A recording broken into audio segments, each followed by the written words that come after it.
Good evening everyone, আশা করছি তোমরা সকলে ভালো আছো এবং সুস্থ আছো। আমি মোটামুটি আছি। আর একটি ব্লগ নিয়ে তোমার সকলকে জানাই স্বাগত। আর যেখান থেকে ভিডিওটা শেষ করেছি সেখান থেকে আজকে ভিডিওটা শুরু করলাম। আমার বোন বলছে আমাকে হ্যাপি ভ্যালেন্টাইন্স ডে। আর না আমার একটু আগে আমার বোন আমাকে হ্যাপি ভ্যালেন্টাইন্স ডে আর কি করলে, এই দেখো happy Valentine's day, happy Valentine's day, ইয়ে এই দেখো,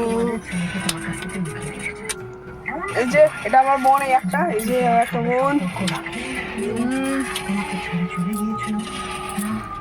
এই যে এখন টিভি চলছে। বলো মা happy Valentine's day, happy Valentine's day, happy Valentine's day, happy Valentine's day.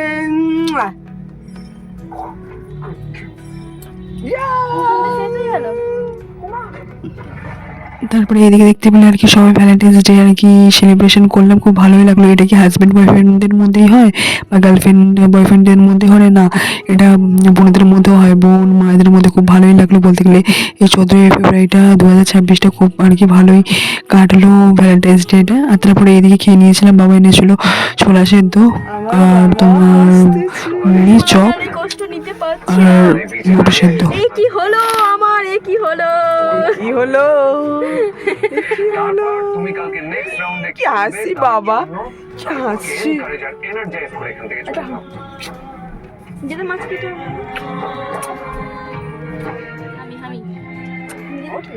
আচ্ছা আরে করবে। মা এখন কাজে যাবে আর বাবা এখন কি ওষুধ খাচ্ছে। মা এই মাত্র কাজে যাবে এখন। দোকান থেকে সিরাপটা নিয়ে আসবো, সুবল ভালো সিরাপ। মা আমা তাহলে দেখে শুনে যাবে, টাটা, ভালো করে যাও দেখে শুনে। এই যে বাবা এখন নিচে এই যে বসে আছে। আর মায়ের মুখে বাবাটা শুনতে খুব ভালোই লাগে, ওই জন্য মাকে বললাম মা আরেকবার বলো। তারপর মা এদিকে চলে আসলো। মা এই 2-3বার ভিডিওটা একই সাথে করা আছে, তোমরা একটু ম্যানেজ করে নিও। কি বলছো? হ্যাঁ বাবাই, আমি যাচ্ছি তাহলে কাজে। টাটা। গুড মর্নিং গাইস, আশা করছি তোমরা সকলে ভালো আছো এবং সুস্থ আছো। আমিও মোটামুটি আছি। তো বললাম কালকে ঘরে এসেছি, আজকে তোমার রবিবার, শনিবারে ঘরে এসেছি, একটু দরকার ছিল তাই। আর এখন ঠিক কটা বাজে, এখন বাজে 7:14, কিন্তু 5টার সময় ঘুম ভেঙে গেছে। মা বললো যে 5টায় উঠবো, তো আমি অ্যালার্ম দিয়ে রেখেছিলাম। তারপর থেকে ঘুম ভেঙে গেছে। তারপরে আমি এই কালকে তো সেই অনুযায়ী একটু জার্নিও হয়েছে, ঘুমটুম হয়নি, আমি মানে ঘুমিয়েই পড়েছিলাম। আর এমনি ছ্যাঁকছ্যাঁক করে ঘুম ভেঙে যাচ্ছে, কিন্তু আমি বলতে গেলে বিছনা ছেড়ে উঠিনি, কিন্তু অনেকক্ষণ আগেই 5টার সময় অ্যালার্ম দিয়েছিলাম, তো 5টার সময় ঘুম ভেঙে গেছে। তো যাই হোক, এরপর থেকে যা যা করবো তো তোমরা দেখতে পাবে। আর একটু পরে তোমাদের সাথে আবারও দেখা হচ্ছে। তারপরে এইদিকে মা কাজেও বেরিয়ে গেল। মা বললো আগে তুই খাওয়া দাওয়া করবি, জল বেশি করে খাবি। তো জল আর কি বেশি করে না খেয়ে আমার এত কিছু রোগ। বলতে গেলে আমি ছোটো থেকেই বলতে গেলে জল খাই না, এখনও পর্যন্ত বিয়ে হয়ে গেছে এখনও পর্যন্ত জল খাই না ঠিকঠাক।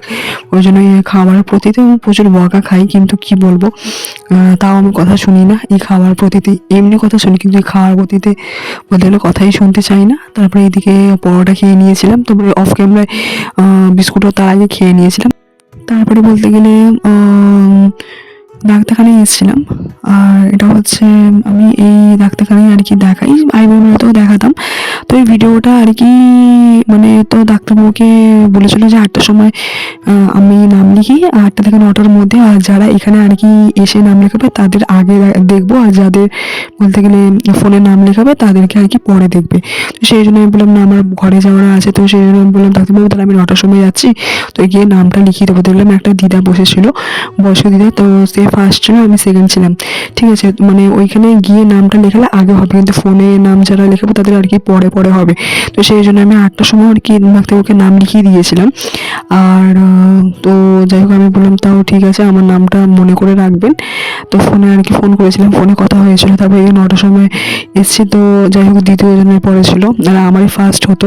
আমি যদি আর একটু আগে আসতাম। তো যাই হোক, তো ডাক্তারবাবু বললো তুমি 10:30টায় এসো। তারপরে ঘরে না গিয়ে আমি ভাবলাম যে যাই একটুখানি, বরঞ্চ তাহলে বোন চ রামতলা দিক থেকে ঘুরে আসি। তো ভেতর দিক দিয়ে গলিগালার ভেতর দিক দিয়ে, তারপরে একটু আগে যে আমি হাত দিয়ে দেখাচ্ছিলাম, তো ভয়েস ওভারটা একটু দেরি হয়ে গেছে, তো হাতে কিছু বললাম। আর ওটা আমাদের স্কুল ছিল, সেই মানে আগে এই স্কুলেতেও পড়তাম। স্কুলটার নাম হচ্ছে আরোপাড়া। আর মানে ওই ভেতরে মানে অনেক স্মৃতি রয়েছে। তারপরে এই রাস্তাটা দেখতে পাচ্ছ, এটা হচ্ছে এখান থেকে আমি বললাম চবন, তো কলেজটা আমাদের দেখাই যে কলেজে আমি পড়তাম। আর তো তো কলেজটা আমি একটুখানি অনেক মানে 5 বছর পর এসছি। এই যে কলেজটা দেখতেই পাচ্ছ, তো মানে সমস্ত কিছু আগেরকার স্মৃতি, মানে কি বলবো, মনে পড়লে প্রচুর কষ্ট হচ্ছে।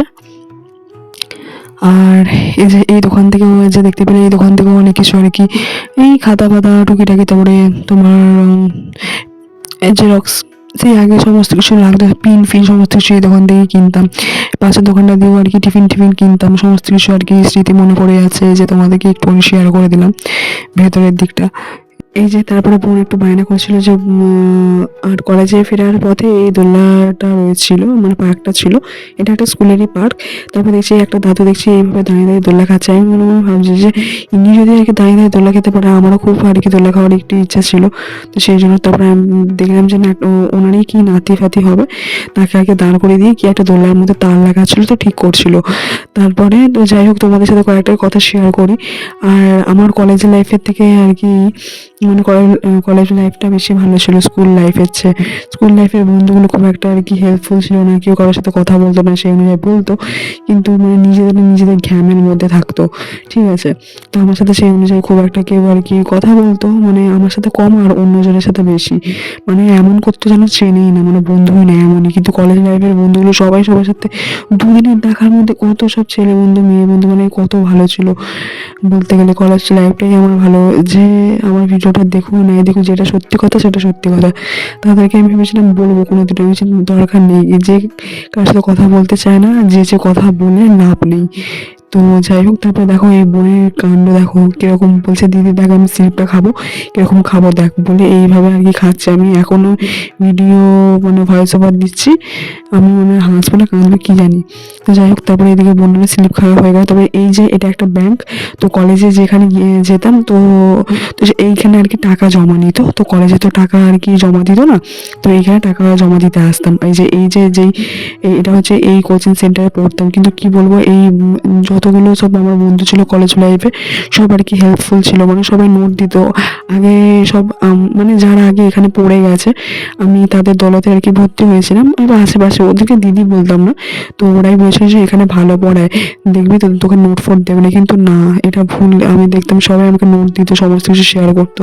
তো ভালোই সব ফ্রেন্ডরা ছিল, আর দিদিমণিরা খুবই হেল্পফুল ছিল। যে বলে যে হ্যাঁ, সবার দ্বারা পড়ালেখা হয় না, সবার মাথা সমান নয়। তো যাই হোক, তারপরে এইদিকে সকালবেলা আর কি এসেছিলাম, রাত্রেবেলা আসার ইচ্ছা ছিল, তো আর কি আসতে পারিনি। আর এখানে জ্যাম ছিল, তো ভিডিওটা সেই অনুযায়ী, তো ভিডিওটা দেখলে কিরকম একটা হচ্ছিল, মানে আর কি রাস্তা পারাপার হচ্ছিলাম, তো সেই জন্য প্রচুর ভিড় ছিল, প্রচুর ট্রাফিক জ্যাম ছিল, তো সেই জন্য। তারপরে এইদিকে আর বলতে গেলে এই বাজারটার ভেতরে এসেছিলাম। তো আজকে শিবরাত্রি, তো সবাইকে জানাই হ্যাপি শিবরাত্রি। তো এই ভিডিওটা আর কি তোমরা অনেকটা লেটে পাবে, তো আর কি। তো যাই হোক, আর এখানে খুবই বলতে গেলে জাগ্রত ঠাকুর রাম সীতা লক্ষণ আর শিব, তো সব ঠাকুরই এখানে হয়। তো 4 মাস ধরে বসে, শ্রাবণ মাসের লাস্ট রোববার বলতে গেলে বিসর্জন হয়, রামনবমীর দিনকে রাম পুজো হয় আর কি। তো যাই হোক, আর এই ভিডিওটা তোমরা একটু দেরিতেই পাবে, লেটে, শিবরাত্রির আজকে তো রোববার। আর ততক্ষণ তোমরা ভালো থেকো, সুস্থ থেকো। আমার চ্যানেলটিকে তোমরা please like comment share and subscribe করে দিও। দেখা হবে নেক্সট ব্লগে, বাই।